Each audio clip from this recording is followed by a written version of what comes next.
Jazzcast Pros. Welcome to Grace and Grind.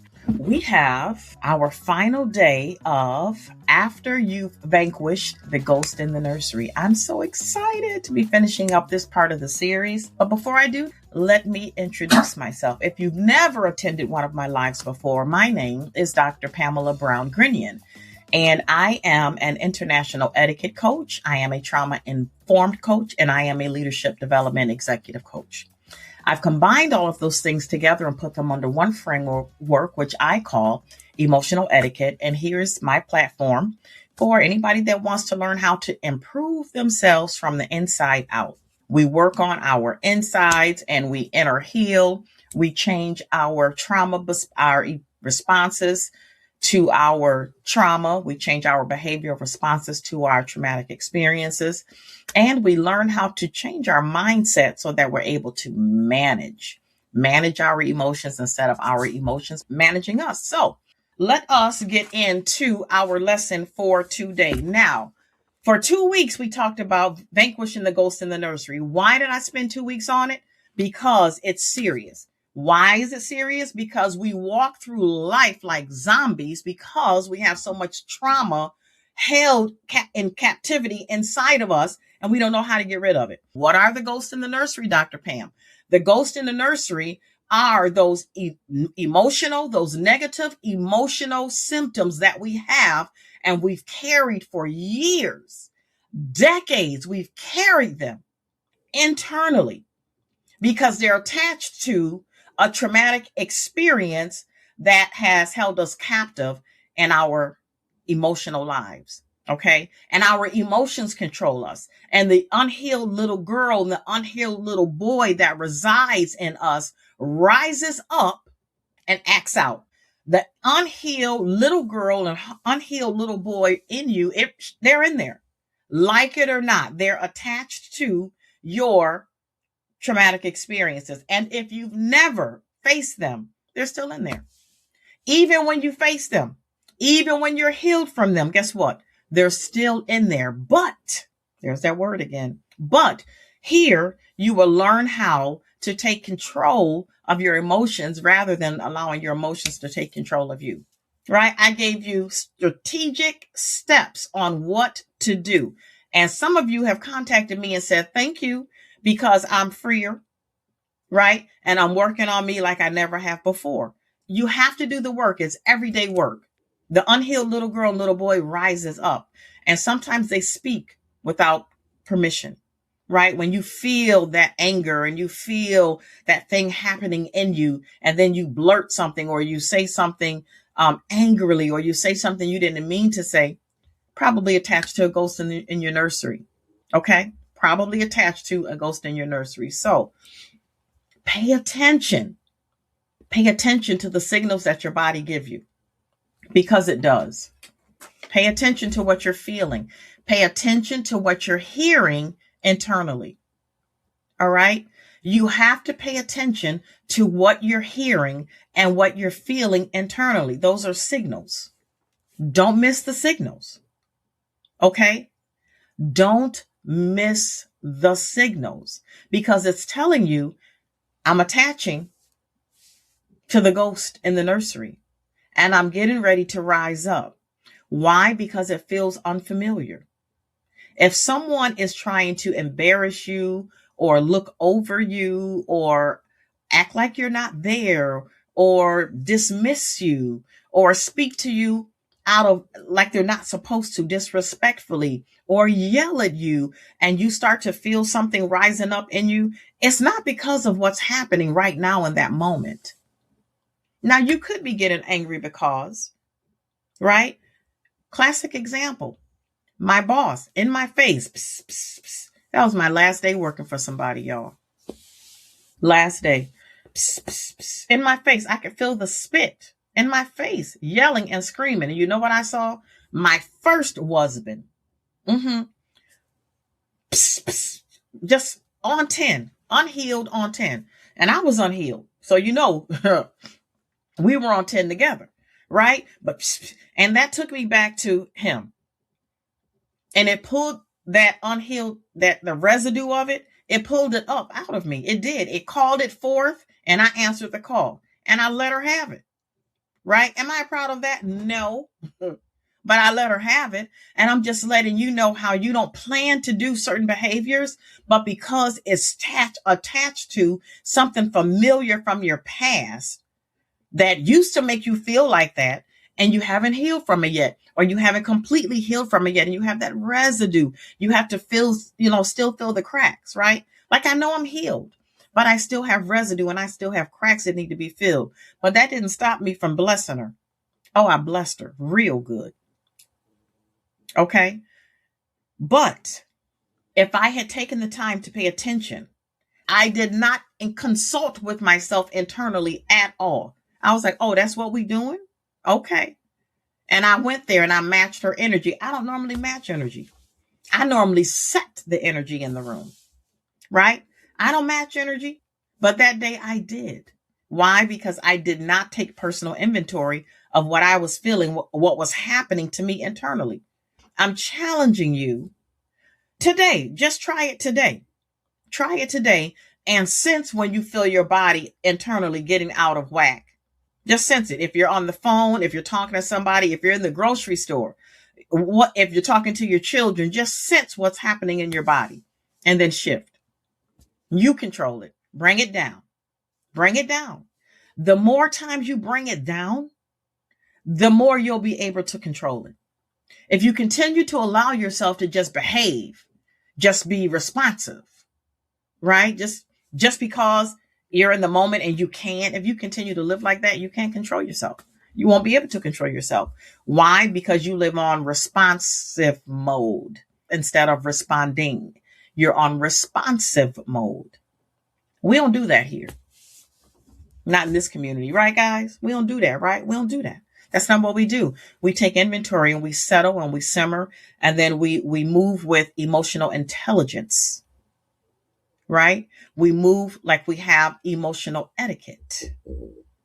And then we respond. We don't react. Is this small, medium, or large? While you're listening to your body, is this small, medium, or large? Or am I about to supersize it? Don't do it. Keep it down. And if it's too much to handle, if it's a supersized moment and it's too much, just say, you know what? I need some time to process this. I don't have the capacity to deal with this right now, so I'm just going to step away. I don't want to say something that you or me might regret, so I'm just going to step away. Try it with your husband or your wife. See what happens. Try it with that one kid. We all have that one. We all have that one that can get in the center of your bone marrow and dance a jig. We all have that one, right? That one child, that one person in your life that can just, you're like, now see, every time I didn't try it out. Okay, it works. All right. We are going to jump right into our last, I'm not going to do a recap today. You guys don't need a recap, right? Because you've had your journals and you've been doing this with me all along. All right, here we go. Number 8, you walk fully in embodied wholeness. I might have to go back and just say number 7. We're talking about after you've vanquished the ghosts in your nursery, after you've looked at the little girl, the little boy inside of you that is unhealed, you've taken inventory of what's in his or her emotional refrigerator. You've identified your big turkey. You know what you need to pull out. And you know that when you pull that out, all the other side dishes are going to fall out too. The cranberry sauce is falling out. The dressing is falling out. The gravy is falling out. The potato salad is falling out simply because you pulled out your emotional big turkey. Okay. We've taken it out. Now we're talking about what do we do now? Now that all of those things are out of our emotional refrigerator, what do we do? What do we do? We have all this space inside of us that we need to fill with something. We need to be intentional about it. You rise into conscious, intentional womanhood or manhood. That means your intentionality and your self-awareness comes together. So now when we jump to 8 is saying you've done that. Now you're intentional and you're self-aware. You know what's happening inside of you. You know why it's happening inside of you. You've traced your emotional and trauma genealogy, you knew who put that in there. You know if you should take ownership of it or not. If not, you've discarded it. So now what are you doing? What should you be doing? Number 8 is you walk fully in your embodied wholeness and you hold on to it. You hold on to it. Why do you need to hold on to it? And why is this so hard? It's difficult to hold on to it. It is. Why? Because the enemy is real. Y'all do know we got a real enemy, right? Y'all do know that? We have a real enemy, and he's talented and he's powerful. But he's not more powerful than God. Okay? So understand that the enemy does not want you to be free from your trauma. Why? Because now you can do the work that you were assigned to do. Now you can hear from God. Now you can talk to God. Now you can have a conversation. Now you can go inward and simmer and be still and control yourself. When you were out of control, that's right where he wants you. You just keep on acting up. Okay? Stay right there. Right? But once you say, no. Dr. Pam said that I need to listen to what's happening to me internally. I need to listen. I need to pay attention to what's happening. What am I feeling? What am I hearing? What am I sensing? All right. In tune. Attunement is something that you have to harness. You have to harness. No T on it. You have to harness attunement. Okay. I know you may have never heard of this before. I know. Right? For some of us, this is brand new. What's attunement? What's internal attunement? That is you putting your internal self under subjection. And when you tell it to sit down and be quiet, it does. Why? Because you have the power to control you. That's why.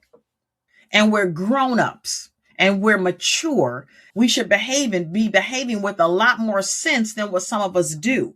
And it can't just be about this is just who I am. We're done with that. I don't care if that's just who you were. We're not doing that anymore. That's not going to be you if you continue to come here. And you shouldn't want it to be you. Okay, we are grown-ups. You should not still be behaving like you did in your 20s and 30s simply because this is who I am. God ain't through with me yet. Accept me for who I am. No. We're not doing that. Pull up, right? Y'all know what my goal is?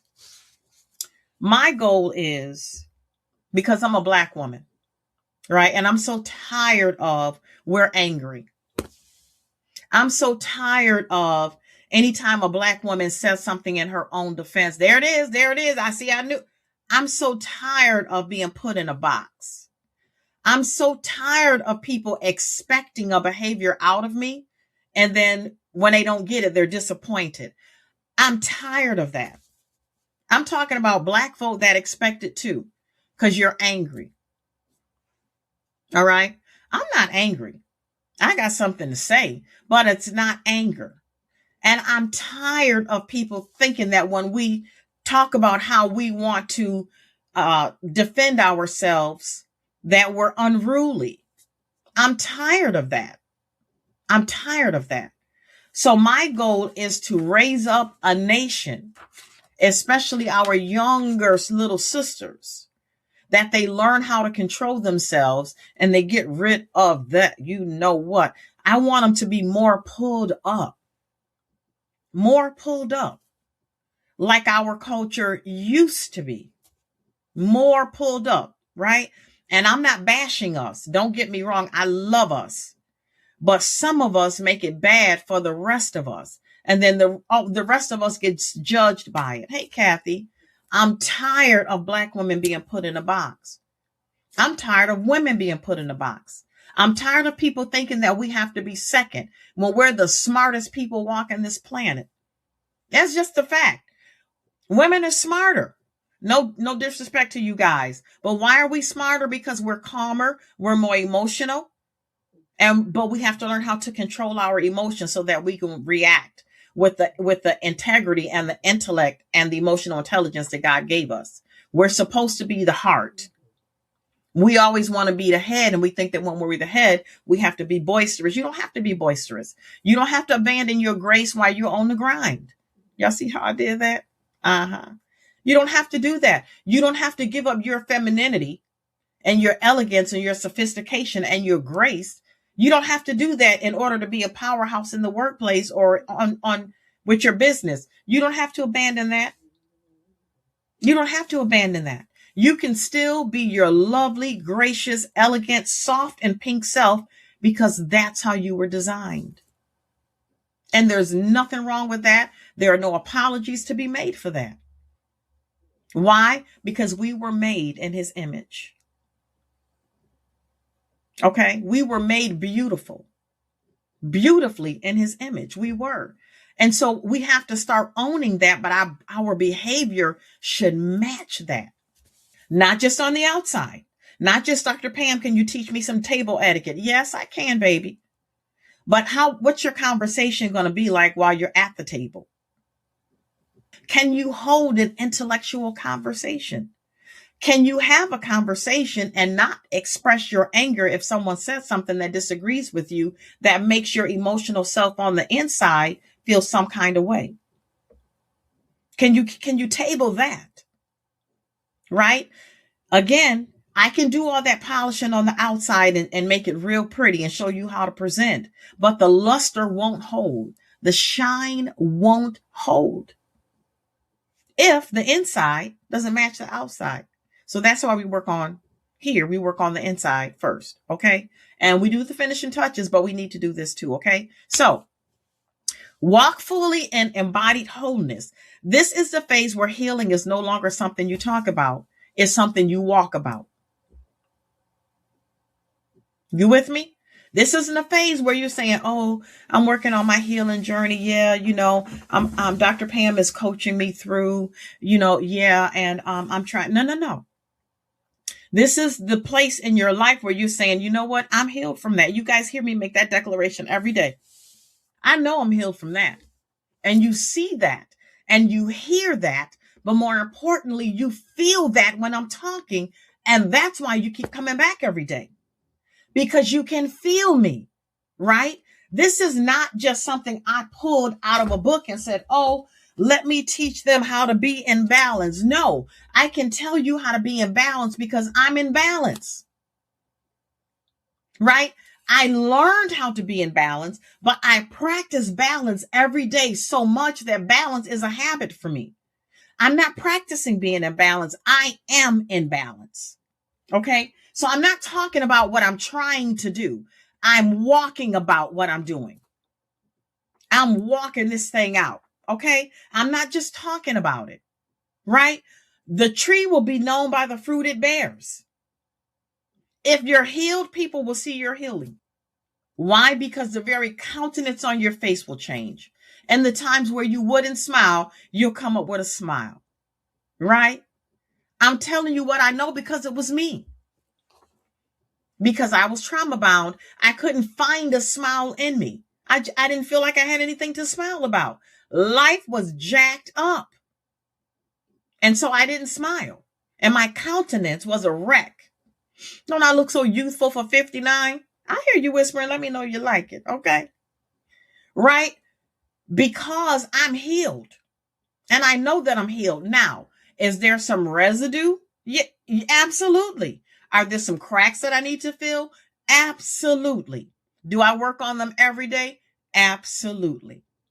Right? Absolutely. I didn't show up here. I didn't jump out the womb, Dr. Pam. I did the work. I did the work. But I couldn't have done this without inner healing because I tried to do this when I was jacked up emotionally and I failed multiple times and I had to pay money. Okay. So I learned some very expensive lessons because I wasn't healed. And so I couldn't learn. I couldn't think clearly because every time I would try to read, my mind would drift back to, girl, you remember what happened to you when you were 5 years old? And then I would be sitting back thinking about that. And then I'll be reading. I know I'm not the only one. I'll be reading and I'll have read a whole chapter. And I'll say, now, No reading, zero reading comprehension. I don't know what I just read. Why? Because I was sitting in the memory of a 5-year-old girl and I'm 38 and in college. It can't work like that. Can't work like that. So you don't just understand transformation at this point. Okay. When you're walking fully in embodied wholeness, you don't just understand transformation. You are the transformation. You are the transformation. Own that. Make no apologies for it. I am my authentic, totally unique self on purpose. Period. What you see is what you get. And what you see is a healed, whole Pamela. Notice I didn't say Dr. Pamela, because Dr. Pamela has nothing to do with my inner healing. When you're healing, you abandon all titles.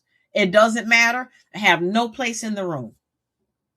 Because Dr. Pamela wasn't the 5-year-old that was having things done to her. Right? I walk out my transformation every day. So when people see me, when they encounter me, they encounter healing. And it's a mystery. It's a mystery. I'm telling you, it's a mystery to some people. How does she walk in a room like that? Why? Because when I walk in a room, I'm not trying to put all eyes on me. It just happens. Why? Because my energy shifts the rooms that I walk in. Why? Because I'm healed. Now, your energy, make no mistakes about it, can shift the rooms that you walk in when you're unhealed. Why? Because you're bringing your negativity in the room. You're bringing your unhealed presence into the room. You have invited the unhealed little girl and little boy in the room. And that's who shows up for you, the representative of the unhealed little girl, little boy. Right? That's who shows up in the room. You guys have been responding and I have been missing your things. I'm so sorry. Thank you so much for the love, TikTok. I appreciate you. Okay?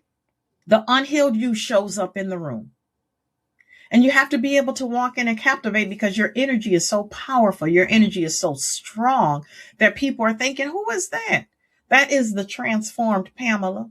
That is the healed and whole Pamela that just walked in here. And her healing and her transformation and her wholeness is so powerful that when she walks in the room, other people feel it. And they start going, like something just happened in here. Like, look at, like, what just happened? I just happened.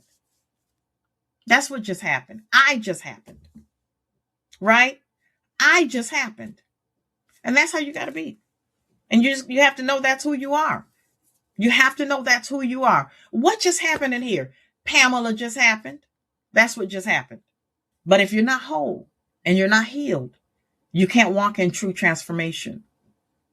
And that's why we spend so much time vanquishing the ghost in the nursery. That's not to say that the little girl and little boy is not in there. We're not saying that. You just told him or her to go to bed, and they listened. Go to bed right now. As my Nana would say, right now. Get somewhere and sat down right now, right?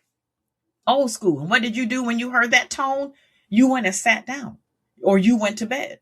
It's the same way you have to be with the unhealed little girl and little boy that's trying to take up residency so strongly that it misbehaves when you don't invite them to. Now we're walking and fully embodying our wholeness. Okay.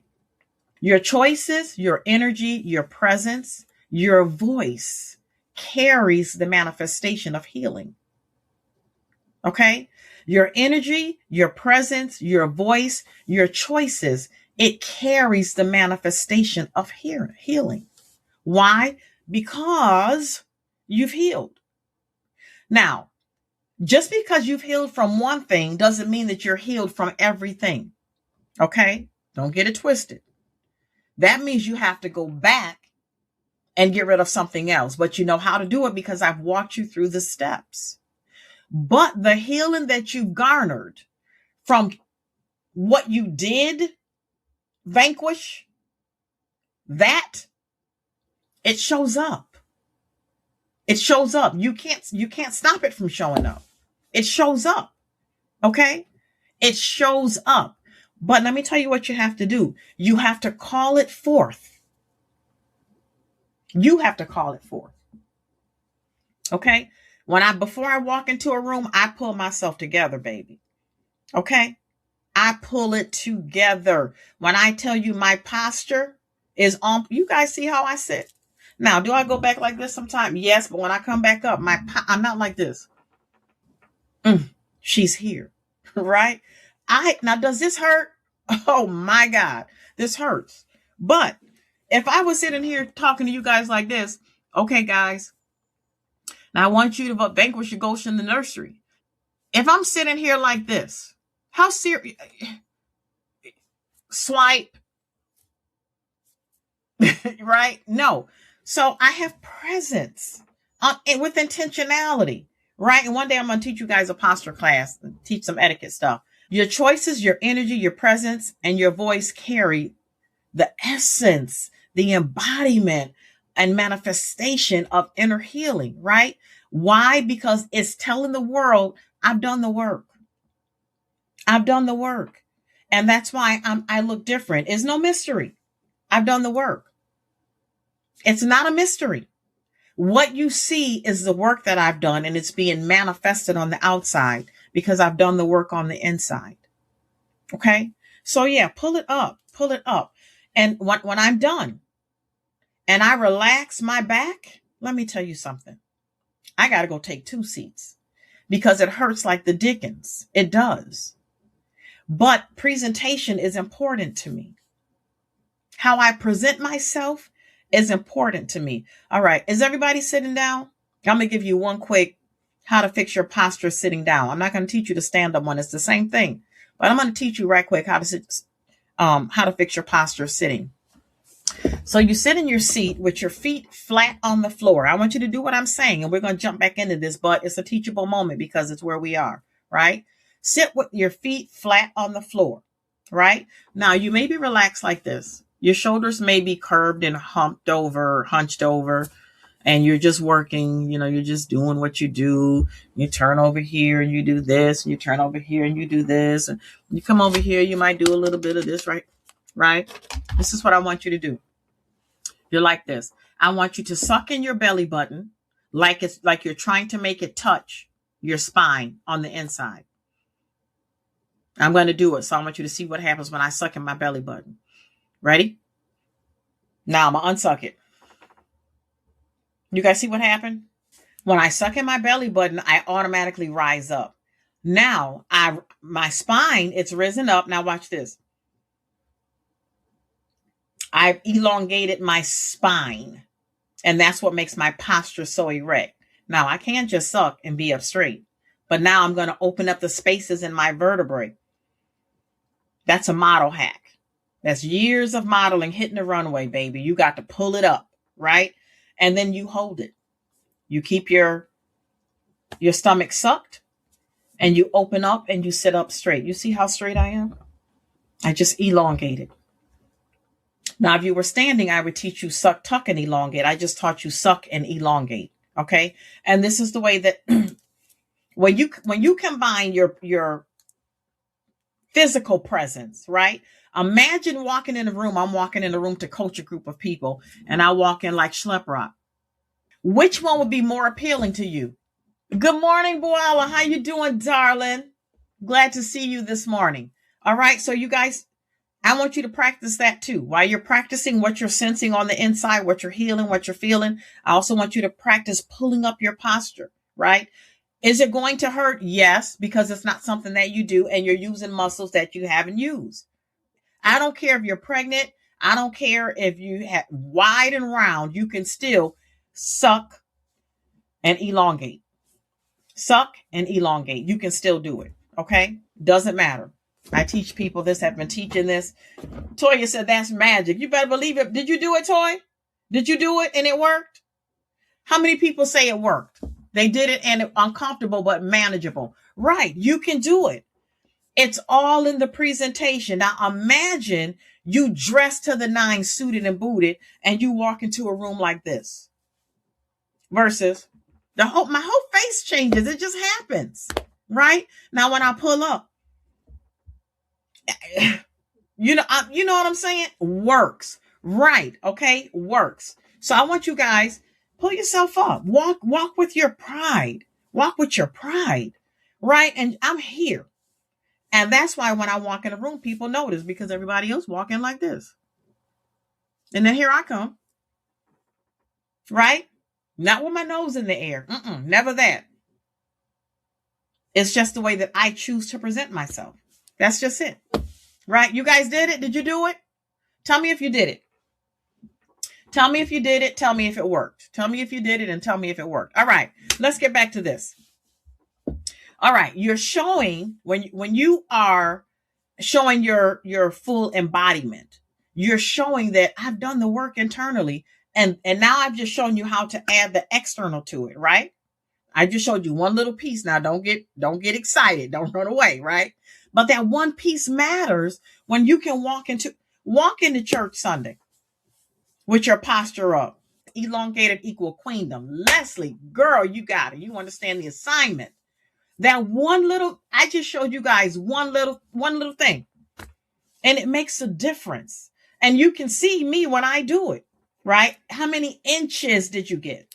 The next time you go to the doctor and they're doing your height, right? Ask to have your height checked. And I want you to do how you normally do. And then I want you to elongate and open up and see what happens. Now, you move through life with a grounded sense of confidence, clarity, and emotional stability.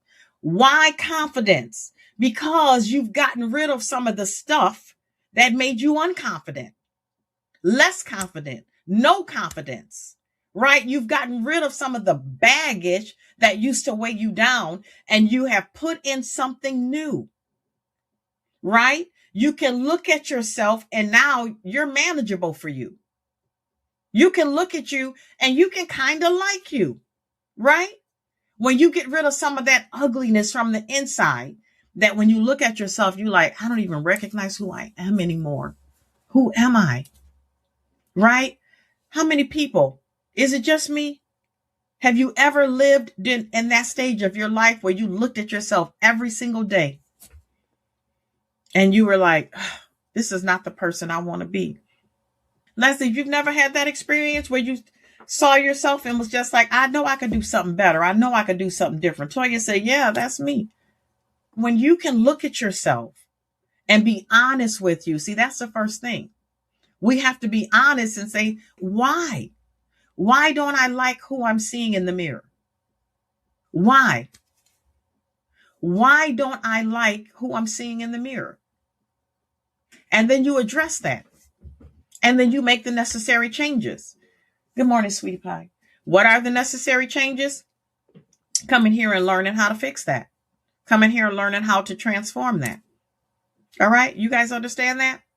So you're moving with your confidence. And now your confidence is real. It's starting to become more authentic. Why? Because you're starting to hone from the inside. You're starting to hone from the inside. It's not just outside polish. Oh, I got my Louis. I'm carrying my Louis. I got on my red bottoms. It's not that. It's not your stuff. Trust me when I tell you, it's not your external stuff.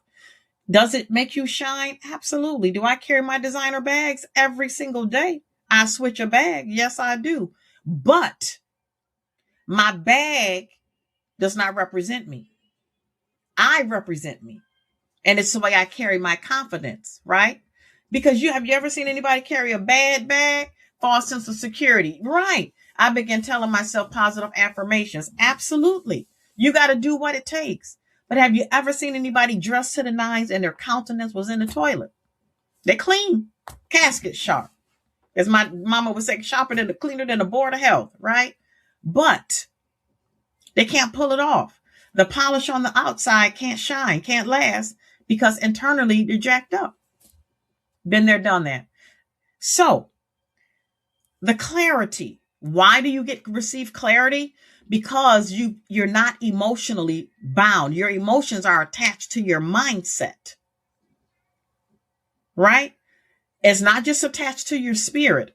It's also attached to your mindset.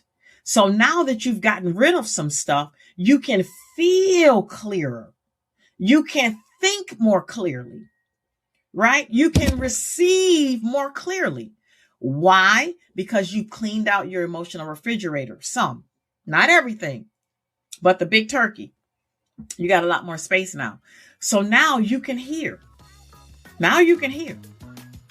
Now you can listen. Now you can settle. Now you're a little freer. So that's where the clarity comes in. The mental clarity, the emotional clarity, the spiritual clarity. Because when you're emotionally bound, it's very difficult to experience clarity. All right, folks, that's all we have time for. I thank you so much for joining the Grace and Grind podcast. I'm your host, Dr. Pamela Brown-Grinion, and until next time, and always remember to create your totally unique day on purpose.